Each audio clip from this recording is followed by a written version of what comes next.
I'm Noor Mohammed, and welcome to another episode of Hajj Stories.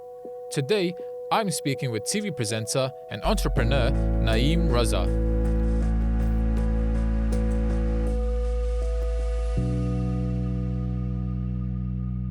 So Na'eem, the viewers at home know you through the TV, but who's Na'eem before he went to his first Hajj? Oh, subhanAllah. You don't want to know about that. Totally different lifestyle. I was a DJ when I was younger, so that just tells you where I was in life. There was a defining moment that kind of changed that. That was the birth of my son, Zen, in 1994. So around that period when he was born, I realized that, now I've got responsibilities beyond just myself. So that was a kind of changing point. And then there was an uncle, a cousin of my mother's that passed away. And there were some people that were unable to attend the funeral. So they came up from Huddersfield to Glasgow and said, "We want to see the body before we go back home because we can't attend the funeral tomorrow." So I said, "Well, I'll take you." And I went to Glasgow Central Mosque. And I remember it was November. It was a crisp winter night and it was literally a full moon. So it was bright outside. I remember the scene. And then into the morgue. It's a really small morgue. You've got the stretcher, the table for washing, and you've got 3 body fridge, and they pull the body out. Now, he died of a heart attack. Allah bless him. Allah grant him Jannah, inshallah. So there wasn't anything unusual about his face. So when they pulled the shroud back, he was just normal. He was lying there, he was asleep. But the moment they pulled the body out of the fridge, that was it, man. That was a turning point. I thought, oof. And I went outside and I reflected for a minute. I thought, I'm going to end up here one day. I've got to sort my life out. And I think that was possibly the last day that I can remember where I hadn't prayed 4, 5, or 3 of my prayers a day. From there onwards, it was a blast, so to speak, to the future. And that's when, I started to get involved in Young Muslims, the Islamic Society of Britain. I went on Tabligh for a while. So, did a few aspects, trying to find where I fitted in. So that whole British Islam thing started to come out. And that was me, because I'd come from a totally different extreme. And to go to that extreme was very difficult. So I need to find the middle path. So that's where it all started off. And then not long after that, so 94, but 96, 97, in Glasgow, I was involved in the local brothers. There was Dawah group and sisters, and they said, "Look, we've got a chance to set up a radio station." And I think we were the second Radio Ramadan in the entire country. I mean, now there's quite a few, or there were certainly a few a while back. And so they're about to go live, and there's a problem with the adverts. There's too much music on the adverts. In them days, it was very strict. So we had to spend the entire night trying to redo the adverts. So instead of going live the night before, the next morning there's me and 3 other brothers. It's 6 in the morning now. It's time for suhoor. And we think, listen, we need to go live. It's the first of Ramadan. It's got to happen. He said, who's gonna speak first? He said, "Na'eem, you do it. You've done this stuff before." I was like, okay. So I'm the first voice. And we're saying, can anybody hear us? I mean, it was just so amateur. Can anybody hear us? If you can, give us a call. And the phone started ringing. It's like, oof. I tell you, man, people were crying. Because in Glasgow, they hadn't heard anything like it. Now there was a Muslim radio station broadcasting the Quran, the Seerah, stories and people. It was phenomenal. And I remember literally from the first night onwards, the outside street was packed with cars and people were bringing iftar. We had to start making a list of who's going to come and who's not going to come because the food is going to waste. And the number of volunteers was exceptional. And that was the start. That kind of was my first, connection into media. It wasn't something I'd planned, but it happened. And we've been running that same radio station, running for the last 30 years nearly, subhanAllah, with the same team. Whereas Radio Ramadan's normally a granted license by license, year by year. A different organization, a different city applies for it, and there's always some kind of bidding going on as to who's going to get it. So we've been quite fortunate and blessed. But that was kind of turning point, I think, is where it was. Even at university, I failed because I was doing all the wrong things at the wrong time, the wrong place. I failed twice, not once. So I didn't get a degree, but luckily I had my A-levels and that got me in the civil service. So I spent 20 years in the civil service. And that, I think, has helped me, those experiences of, civil service, the life before Islam, so to speak, that in me helped me to mold where I am today. bit of discipline, a bit of appreciation of what's happening. When I see young people on the wrong path, I've got an idea what they're going through. And I don't think we give our young people enough credit, because everybody's been there. We've all been through some kind of scenario where we need to, readjust ourselves. So yeah, I think sometimes, being on the wrong side of the fence, it's helpful. And then Allah guides, So going on to your first Hajj, what led you to going to your first Hajj? Who did you go with? What transpired that journey? Hajj I'd never thought about Hajj, I'll be very frank. And the story is well known. It was about tail end of summer possibly.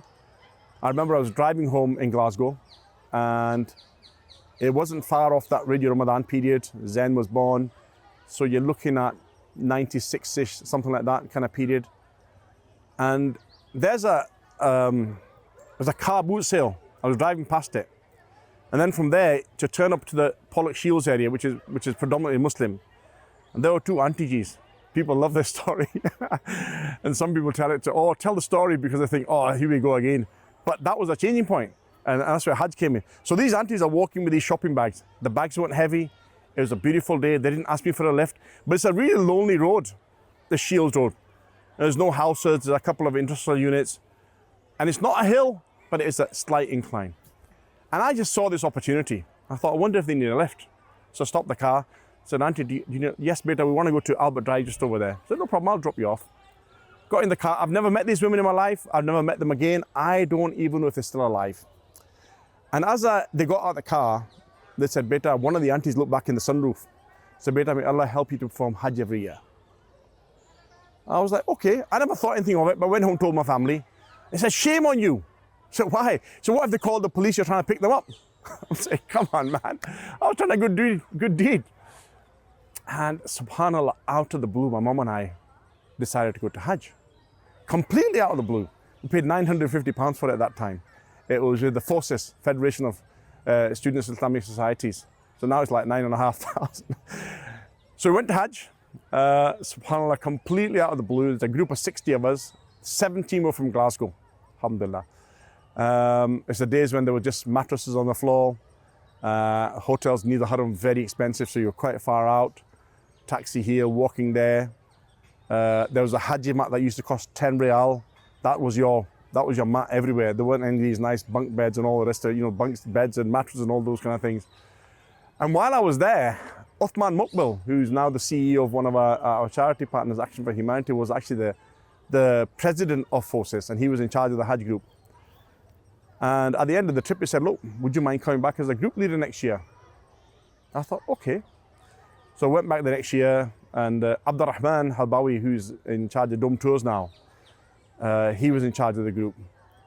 And we both were told that we were in charge of the group. So we were constantly arguing and fighting as to who was in charge of the group. But we've both been told that we were in charge of the group. But that was our second trip. And this time my wife came with me. And then the third year we went again. And then there came a point where FOSIS was struggling a little bit in trying to attract people for Hajj, because Hajj was getting expensive and it was meant to be a student kind of opportunity. So Abdurrahman and I and Muhammad Adil, the brother's name was, we were sitting in Medina, and the concept of, it was called Quba Tours, Dome, came up in the shadow of the dome of the Prophet ﷺ's mosque. Abdurrahman ran with it, and we helped to set the company up with him, do some of the marketing, some of the web development, and this and that. And the FOSIS Hajj kind of died out. Abdurrahman said, look, you need to come with me instead. You know, this is working, and we're getting closer to the Haram. Obviously it's getting more expensive, but people are still coming because they want to be close to the Haram. That's why they come to Hajj. And now, subhanAllah, 25 plus years down the line, we're still there. The company's still running. It's successful. It's probably one of the #1 companies in the country. And right enough, that woman's dua, oof. So how many Hajjs have you done in total now over the past years? I think this year could be 21. 21, mashallah, okay. And wow, that's a lot. So over those 21 Hajjs, have you learned a key lesson, something you look back at? The first Hajj, it was the days when there were no coaches. It was those yellow buses, school buses from America. You see them in the film sometimes. I think they don't exist anymore. You actually might see them in some countries, particularly in Africa. So there was those kind of buses. There's no air conditioning. The windows were the air conditioning. So I remember us driving into Mecca for the first time on Hajj. Sheikh Yasin Dutton from Edinburgh at that time, he was the sheikh in charge of the group. And he gave a very beautiful reminder. And he said, look, he said, don't think that you're here on Hajj because you've got the money, you've got the holidays, you've got the visa. You are here because Allah has invited you to his banquet. That was it for me. Oof. That was it. And then I realized, but over the years, you know, there were people I've met in Hajj I never expected to be there. And there are people who don't have two pennies to rub together. There are people who I know are multimillionaires, have never been to Hajj. And there are people who come to Hajj, and I would say to Abdul Rahman sometimes, this guy is so angry all the time. Why has Allah invited him to Hajj? He said, that's it, Allah's picked him. Why are you upset about the fact that he's angry? That's maybe his challenge. That's maybe his test. So without a doubt, you know, now we've got the kind of lottery system, and whilst you might have the money, you don't get in. And there's those that have been saving for years, you know, and it comes good in a certain year for them. And there is a story of a brother who, subhanAllah, you know, he was meant to come to Hajj one year, and we're sitting waiting for me at the airport. 30 minutes have gone now, the flight's about to, you know, it's due, we need to go. And he's not turned up. So we close the flight takes off.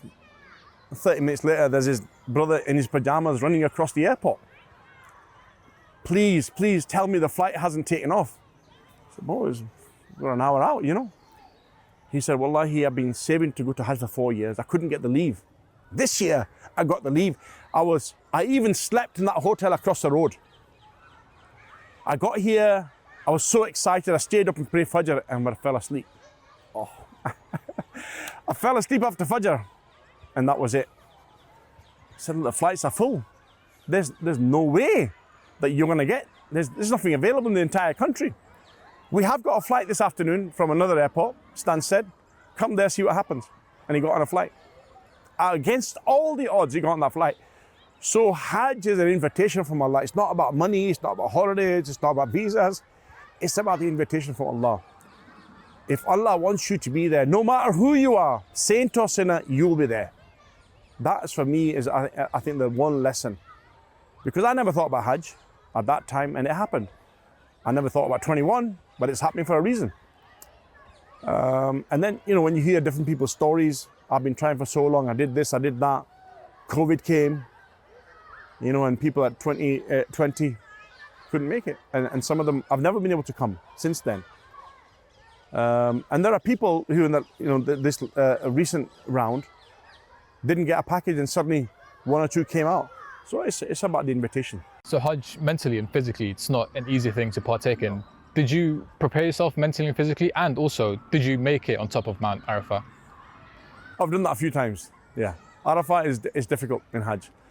You know, Hajj is mentally, physically, spiritually, socially, and financially draining.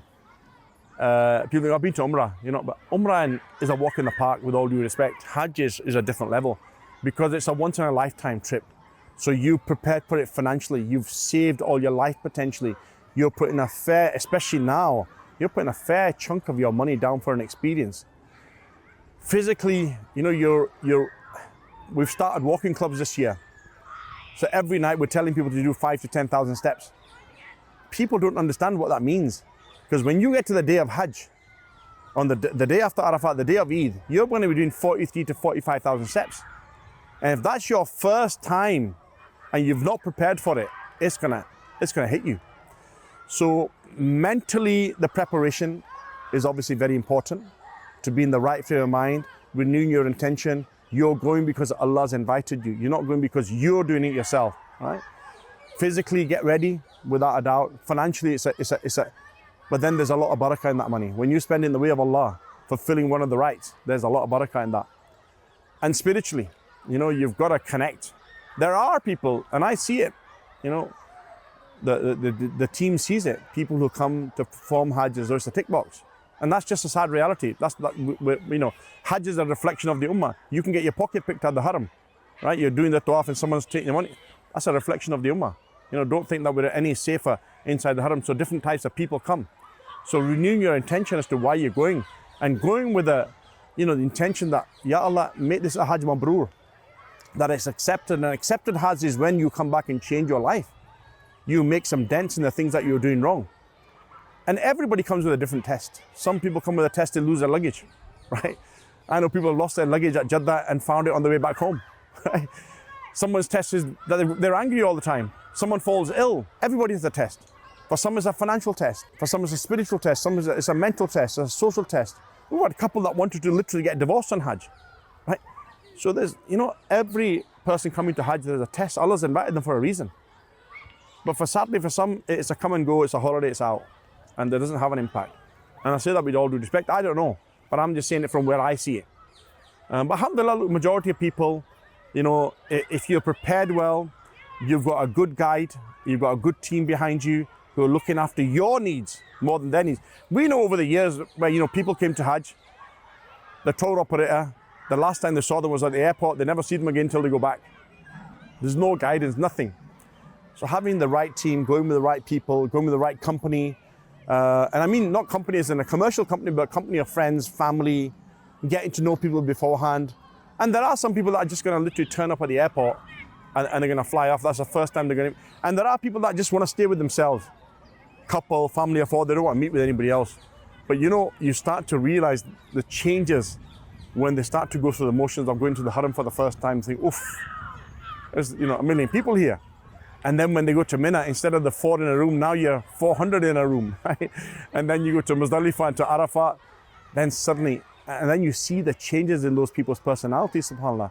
They suddenly realize that, wait a minute, this is not just about me sitting in my room. This is a part of the global ummah. So the experiences do change people without a doubt. So you said you've been on Mount Arafat. Can you talk to us about some of the feelings and what you were going through at the time? Arafat is Hajj. All the other days, you can compensate for them. If you miss them or you do something wrong, you can compensate. You cannot compensate for Arafat. That is the Hajj. Hajj is about that day.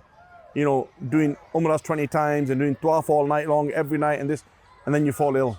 Pace yourself, because that's what you're there for. You're there for that one day. And even those who are ill, subhanAllah, Allah, protect all of us. If somebody's injured or anyway, we'll get them there. The ambulances, they bring people. But the Hajj is Arafat. And that's the day when, subhanAllah, that's a changing point.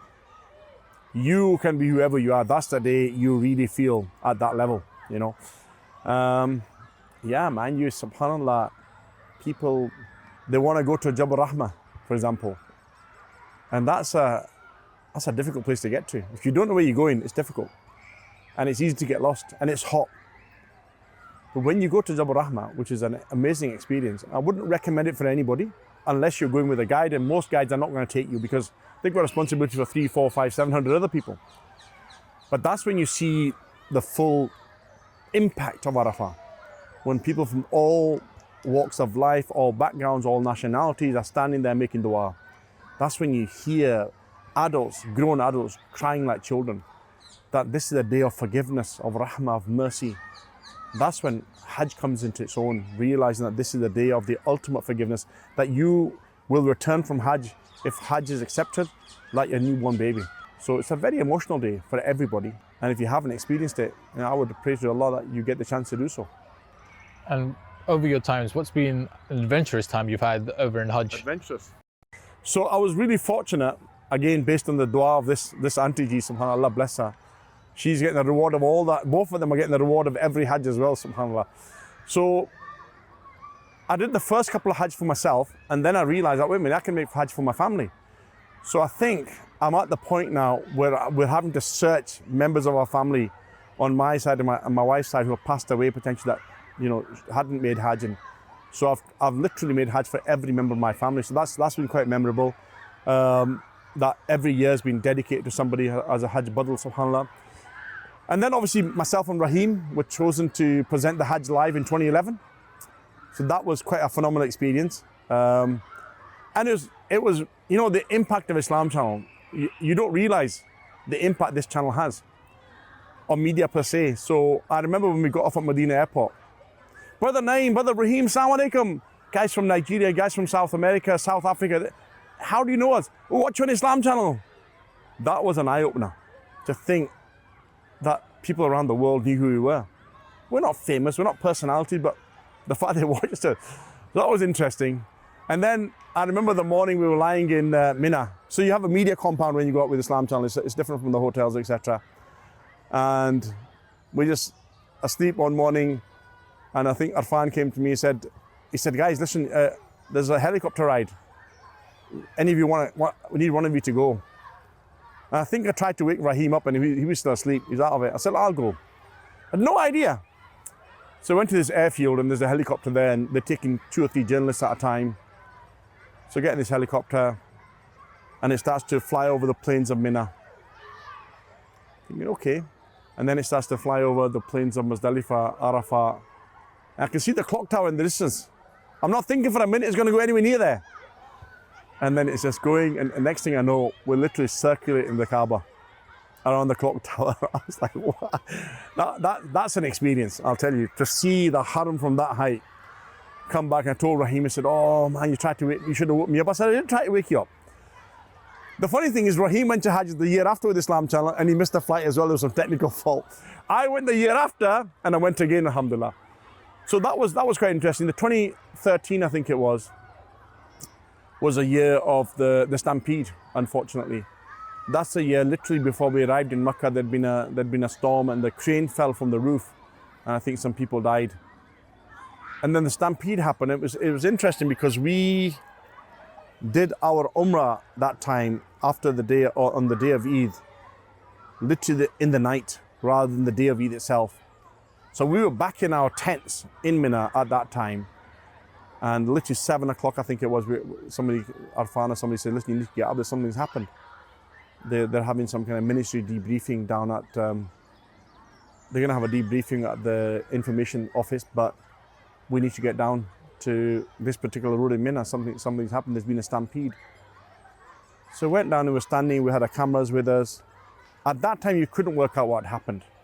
It's only when articulated lorries, the big refrigerated lorries started pulling up, that you realize that this was something big. I think the numbers are like 3,000.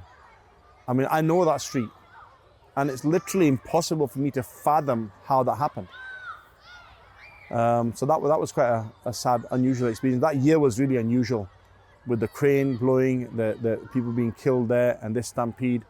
That was quite strange. So I think the message would be that, a bit like Malcolm X, I think we need to understand that the Ummah is global. The Ummah is of different colors, of different backgrounds, of different traditions, of different cultures. And we need to realize that we're part of something huge, which no other faith has at this level.